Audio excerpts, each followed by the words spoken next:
Bazı insanlar bir eve taşındıklarında yeni bir başlangıç yaptıklarını düşünür. Bazıları ise yeni bir iş, yeni bir şehir ya da yeni bir hayatın geçmişi geride bırakacağına inanır. Ama bazen insan, nereye giderse gitsin, aslında kendisini bekleyen bir şeyin tam ortasına yürür. Daha da kötüsü, o şey sizi yıllardır bekliyorsa. Eğer bir gün gecenin tam ortasında hiç tanımadığınız bir dilde kendi adınızı fısıldayan bir ses duyarsanız, sakın bunun bir rüya olduğunu sanmayın.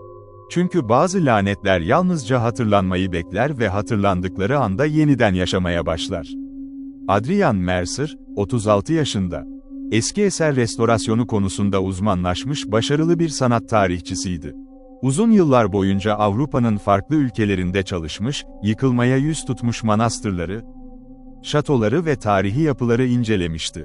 İnsanlar ona mantıklı, soğukkanlı ve hiçbir doğaüstü hikayeye inanmayan biri gözüyle bakıyordu. Adrian da bundan memnundu. Ona göre her söylence geçmişin korkularından doğmuştu. Her lanetin ardında açıklanabilecek bir neden. Her hayalet hikayesinin içinde çözülebilecek bir sır vardı. Fakat Norveç'in batısında, dağların ve sisin arasında kaybolmuş küçücük Velmora kasabasına vardığı ilk gün, yıllardır inandığı her şey sessizce çatlamaya başlamıştı. Kasaba, yüksek kayalıkların arasına sıkışmış eski taş evlerden oluşuyordu.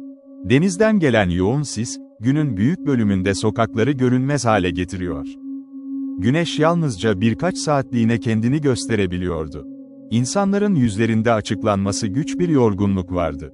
Hiç kimse yüksek sesle konuşmuyor, çocuklar sokaklarda oynamıyor. Akşam olduğunda bütün pencereler aynı anda kapanıyordu. Adrian bunu kuzey ülkelerinin sert iklimine bağladı. Ta ki belediye başkanı Helga Sorensen teslim ettiği eski belgelerin arasına sıkışmış tek bir cümleyi gösterene kadar. Eski dilde yazılmış satırın altına yıllar önce biri kurşun kalemle yalnızca 2 kelime eklemişti. Lanet uyandı. Adrian belgeleri dikkatle incelemeye başladı.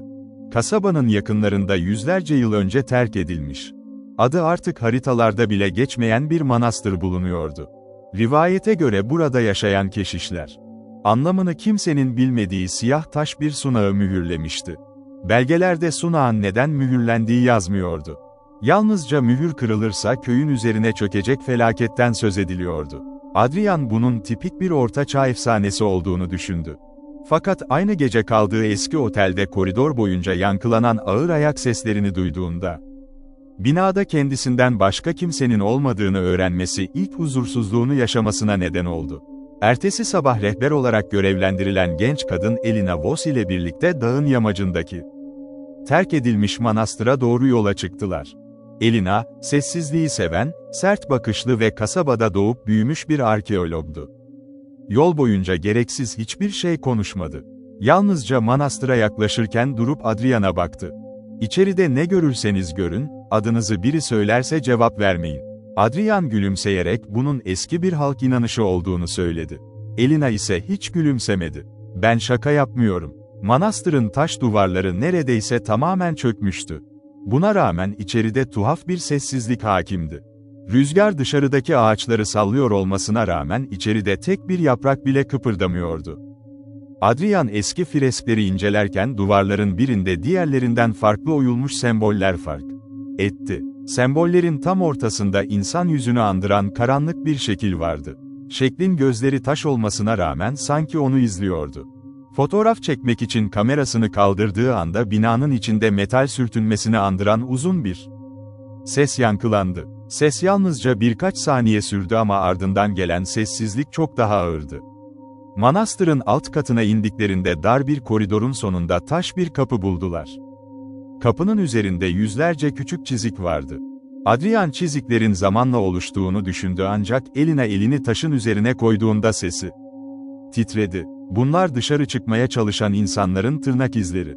Adrian bunun mümkün olmadığını söyleyecekti ki taş kapının diğer tarafından belli belirsiz bir nefes sesi geldi. İkisi de aynı anda donup kaldı. Kapının arkasında biri vardı, ya da bir şey. Kapıyı açmaları saatler sürdü. Paslanmış demir mekanizma kırıldığında içeriden yüzlerce yıllık rutubet kokusu yükseldi.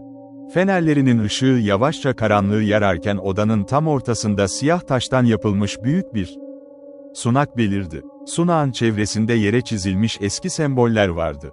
Fakat Adrian'ın dikkatini çeken şey bunlar değildi. Taş zeminde yeni oluşmuş ayak izleri bulunuyordu. Toz tabakasının üzerinde duran bu izler yalnızca birkaç saat önce bırakılmış gibiydi. Oysa manastır onlarca yıldır kapalıydı. Adrian eğilip ayak izlerini incelerken kulağının hemen yanında fısıltı duydu. Son derece yumuşak ama anlaşılır bir ses, kendi adıyla ona seslenmişti. Adrian. Bir anda arkasını döndü. Elina birkaç metre uzakta duruyordu ve dudakları kıpırdamıyordu. "Bir şey mi dediniz?" diye sordu. Elina başını salladı. "Hayır." Adrian'ın boğazı kurumuştu. Az önce duyduğu ses gerçekti. O gece kasabaya döndüklerinde elektrikler kesildi. Yoğun sis bütün sokakları yuttu. Adrian odasında belgeleri incelerken eski defterlerden biri kendiliğinden açıldı. Sayfanın ortasında, daha önce boş olduğunu gördüğü yerde yeni cümleler beliriyordu. Mürekkep sanki görünmeyen bir el tarafından yazılıyordu. Yazı bitince odanın sıcaklığı aniden düştü. Cümlede yalnızca şu yazıyordu: "Mühür açıldı." Sıra son tanıkta. Adrian bunun mantıklı bir açıklaması olması gerektiğini düşünüyordu ama düşünceleri her geçen saat biraz daha dağılıyordu. Ertesi gün kasabanın yaşlı sakinlerinden Magnus Iversen ile görüştü. Yaşlı adam uzun süre konuşmayı reddetti. Sonunda ağır ağır ayağa kalktı ve evinin bodrumundan eski bir sandık çıkardı. Sandığın içindeki siyah beyaz fotoğrafların tamamında aynı yüz vardı. 100 yıl önce çekilmiş fotoğraflarda da, 50 yıl önce çekilenlerde de, 10 yıl önce çekilenlerde de aynı adam hiç yaşlanmadan objektife bakıyordu. Adrian nefesini tuttu. Fotoğraflardaki kişi kendisine birebir benziyordu. Magnus titreyen sesiyle gerçeği anlattı. Yüzyıllardır kasabaya belirli aralıklarla aynı yüz geliyordu. Farklı isimler taşıyor, farklı ülkelerden geliyor ama sonunda mutlaka manastırı buluyordu. Hiçbiri geri dönemiyordu. Kasaba halkı bunun tek bir insan değil, lanetin seçtiği aynı ruh olduğuna inanıyordu. Adrian sinirlenerek bunun saçmalık olduğunu söyledi. Fakat yaşlı adam cebinden küçük bir madalyon çıkarıp uzattığında sesi kesildi. Madalyonun içinde çocukluk fotoğrafı vardı. Arkasında ise 150 yıl önce yazılmış tarih bulunuyordu. Gece yarısı otelin kapısı 3 kez vuruldu. Adrian kapıyı açtığında koridor boştu. Tam kapıyı kapatırken karşı duvardaki aynada kendi yansımasının hareket etmediğini fark etti. Kendisi geri çekilirken aynadaki Adrian yerinde duruyor, yavaşça gülümsüyordu. Sonra dudaklarını oynattı. Hiç ses çıkmamasına rağmen Adrian ne söylediğini anlayabiliyordu. Artık çok geç. Panik içinde aynayı kırdı. Cam parçaları yere saçılırken odanın her köşesinden aynı anda fısıltılar yükselmeye başladı. Binlerce insan aynı anda nefes alıyormuş gibi boğuk sesler odanın içinde dolaşıyordu. Fısıltılar gittikçe tek bir cümlede birleşti. "Kapıyı sen açtın." Ertesi sabah Elina ile birlikte yeniden manastıra gittiler. Bu kez içerisi tamamen değişmişti. Daha önce çökmüş olan koridorlar sağlam görünüyordu. Duvarlarda yanan meşaleler vardı. Sanki yüzlerce yıl önceki haline dönmüştü. İkisi de konuşmadan ilerledi. Sunağın bulunduğu salona ulaştıklarında siyah taşın üzerinde kanı andıran koyu kırmızı bir sıvının aktığını gördüler. Damlalar yere düştükçe taş zemindeki semboller parlamaya başladı. Salonun karanlık köşesinden uzun siyah cübbeli biri çıktı. Yüzü görünmüyordu. Fakat sesi yaşlı da değildi, genç de. Aynı anda onlarca insan konuşuyormuş gibi yankılanıyordu.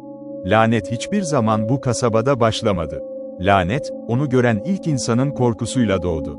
Sen ise onu yeniden hatırladın. Adrian geri çekilmek istedi ancak ayakları hareket etmiyordu. Cübbeli varlık elini kaldırınca duvarların içinden sayısız gölge çıktı. İnsan şekline benziyorlardı ama yüzleri yoktu. Gölgeler Adrian'ın çevresini sardığında zihninde parçalanmış görüntüler belirmeye başladı. Farklı çağlarda, farklı kıyafetlerle aynı manastıra geldiğini, aynı kapıyı açtığını, her defasında öldüğünü ve her defasında yeniden doğduğunu görüyordu. Lanet yalnızca insanları öldürmüyordu. Aynı ruhu sonsuza kadar aynı sona sürüklüyordu. Elina çantasından eski bir metal haç çıkardı ve sunağın üzerine fırlattı. Bir anda bütün salon şiddetle sarsıldı. Taşlar tavandan düşmeye başladı. Gölge yaratıklar çığlık atarak geri çekildi. Adrian son gücüyle siyah sunağa yöneldi. Taşın tam ortasında saç teli inceliğinde bir çatlak oluşmuştu. Elindeki ağır demir levye ile bütün gücüyle çatlağa vurdu. İlk darbeden sonra salon karardı. İkinci darbede bütün duvarlar çatladı. Üçüncü darbede siyah sunak büyük bir gürültüyle ikiye ayrıldı. Bir anda mutlak sessizlik çöktü. Fısıltılar kayboldu. Gölge yaratıklar dağıldı. Meşaleler söndü. Manastır yeniden harabeye dönüştü. Adrian dizlerinin üzerine çöktü. Her şey bitmiş gibi görünüyordu. Aradan 6 ay geçti. Adrian ülkesine döndü. Yaşadıklarını kimseye anlatmadı. Eski hayatına devam etmeye çalıştı. Fakat geceleri uyandığında odasının kapısının her zaman aralık olduğunu fark ediyordu. Oysa uyumadan önce mutlaka kilitliyordu. Bir gece cesaretini toplayıp kapıyı tamamen açtı. Koridor boştu. Tam geri dönerken duvardaki aynaya gözü takıldı. Aynada yalnızca kendisi yoktu. Arkasında, karanlığın içinde yüzü görünmeyen siyah cübbeli biri sessizce duruyordu. Adrian korkuyla arkasını döndü. Koridor bomboştu. Tekrar aynaya baktığında cübbeli varlık yavaşça başını eğdi. Sonra aynanın iç yüzeyine görünmeyen bir parmakla tek kelime yazıldı. Lanet. Ertesi sabah apartman görevlisi Adrian'ın dairesine girdiğinde içeride kimseyi bulamadı. Kapılar içeriden kilitliydi. Pencereler kapalıydı. Mücadele izi yoktu. Masanın üzerinde yalnızca tek bir defter duruyordu. Son sayfasında ise farklı mürekkeplerle defalarca aynı cümle yazılmıştı. Bir gün biri bu satırları okuyacak ve lanet yeniden başlayacak.